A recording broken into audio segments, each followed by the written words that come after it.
I'm Garth Laylaw. I'm a writer, animator, and illustrator living in Guelph, Ontario, Canada.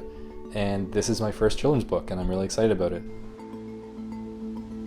So the title of the book is called Sayni and the Windowjet Brothers, and I wrote it while I was in Africa.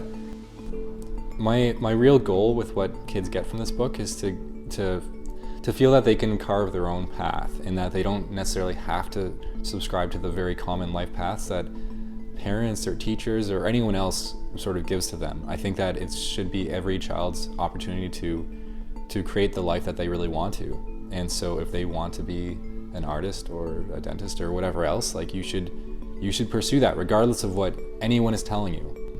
I want them to feel like they can really choose. It's a choice. It's a choice what your life is going to be like. So fill it with things that you love.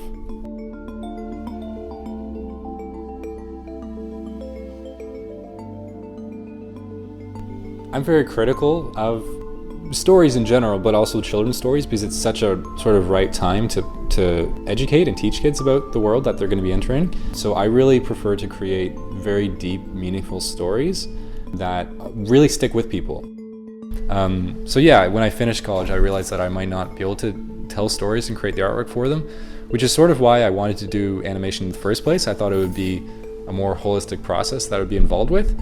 But a lot of the positions in art studios today are very specialized, and they involve you doing one very small piece of a much larger puzzle.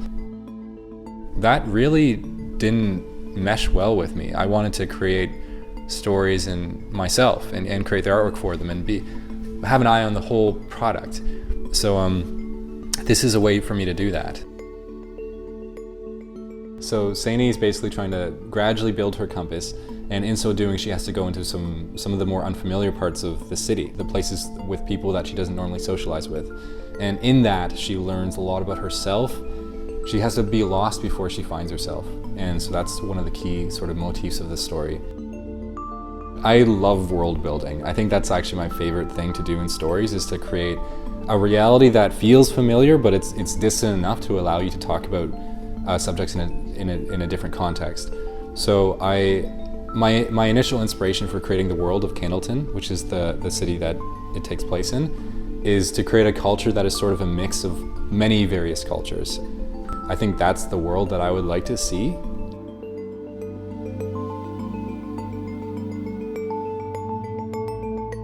Well, the purpose of every child in Candleton is to build a compass, and the compass is sort of a metaphor for all the various choices that we make in life and what sort of guides those choices. So to create their compass, they sort of have to find all these little bits and pieces throughout the town, and it can be little bits of advice from people. It doesn't have to be a physical thing, just everything that that means something to them, and they can put that into the compass and sort of by sewing it into the compass.